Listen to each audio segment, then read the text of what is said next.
Morning, Una. What else have we got to eat in here? I wanna take you there. How cute are you? Hey. Yeah. Won't be needing these anymore, will I?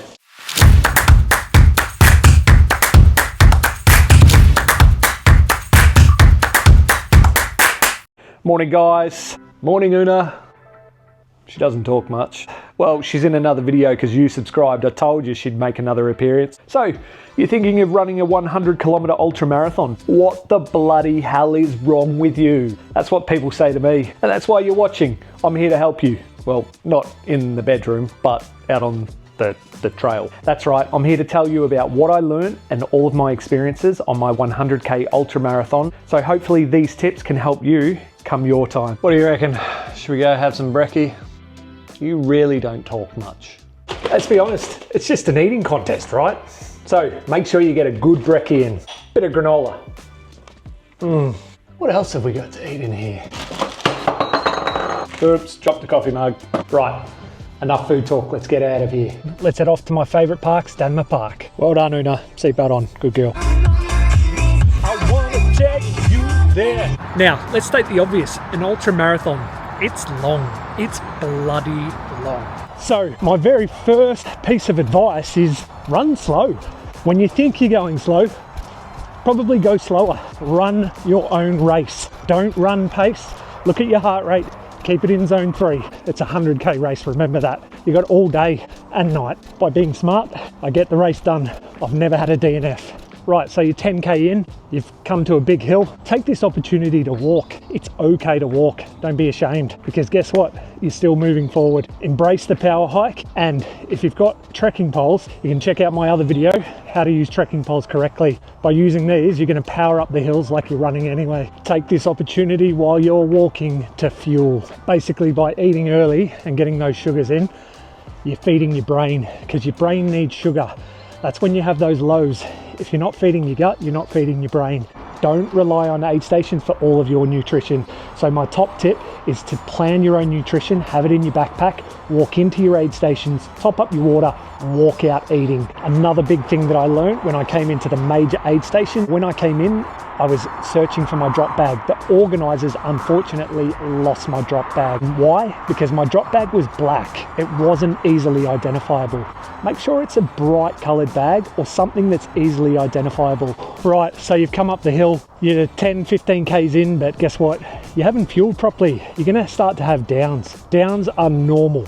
It's like life. Going through life, you're gonna have ups and downs. It's the same in a race. Embrace those moments, don't fight them. Know that they're gonna happen. Ask yourself 4 words, what can I do? Put some stuff in your stomach, feed your brain. I guarantee 15 minutes later, you're gonna be like this. This is the best day of my life, hey! It's just like at home. Next time your partner's angry, give them a biscuit and then see what happens 15 minutes later. It's pretty funny. Oh, Jesus Christ. Yep, that was me at the halfway point. At the first major aid station at 56 kilometers, that's where I had my chafing cream. Lesson learned, put that on early. Otherwise you're gonna suffer later. Another one which is pretty controversial in the trail running community, and that is listening to music. I'm a bit old school. I love to be at one with where I am. I mean, just look at this beautiful scenery. It's just absolutely stunning. Why wouldn't you want to be at one with where you are? Listening to music also has the potential to affect your pace and your rhythm. Before you know it, 5 minutes later, you look down at your watch, you're in zone 5, your heart rate's through the roof. Oh, crap. Then you end up walking on the flats because you've just gone too fast. And it's great, you know, people cheer you on along the way as well. It was fantastic. How good's that when strangers cheer you on? It's more motivating than a song, believe me, when people say, well done. Good puppy, good puppy.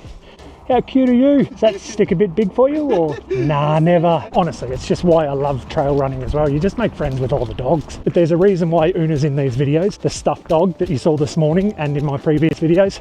I'm a massive advocate for guide dogs. Guide dogs are a great way of helping people blind, people with other disabilities. So go sponsor a puppy. Another tip is to just pay attention to your surroundings. Numerous races, I've ended up taking the wrong path because I've been running with my head down. Most races you'll find they mark the course really, really well, but it's just worth paying that little bit of extra attention, making sure you're looking up as often as you can. Otherwise, you end up like me, adding on 5 kilometers to your 100k run. Not fun. Oh, all right, we got some obstacles. Hey. So, finish line's in sight. You've dug deep all day. Why not give it a little bit extra at the end? Show your family and friends that you're one mad runner. There we have it. Race is finished. Time to celebrate. Celebrate with all your friends. Yeah. Oh shit. I'm by myself. Where is everyone? Oh well.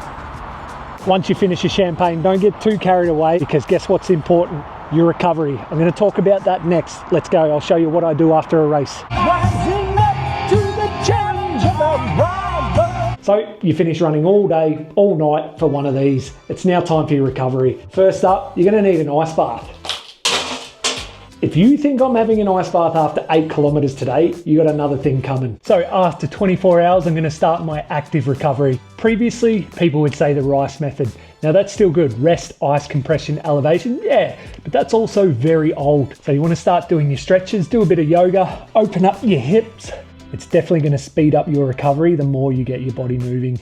Nothing like a good massage gun to relieve those sore legs. Even a bit of downward dog never hurts. My number one favorite part of the recovery is this baby. That's right, a float spa. The following day, 24 hours later, I'm in here. So what is a float spa? It's a tub full of Epsom salts, which is rich in magnesium. What happens in this is your body absorbs the magnesium to help promote that recovery process. Won't be needing these anymore, will I? Time to float. There we have it, guys. I've finished my recovery, floating in the spa. Time for a coffee. I hope my experiences and the learnings that I took from my first ultramarathon are going to help you guys for when it comes to your turn. Best of luck. Believe in yourself. Remember, you've got this. Mind over matter. Feed your gut, feed your mind, and most of all, have fun. What I always tell people about trail running and ultra running is it's not a race. Throw the time out the window. It's an experience. You're there to enjoy it. You're there to enjoy the scenery, because once you get through it, once you get past that finish line, it's such an achievement and something to be really proud of. So go get it.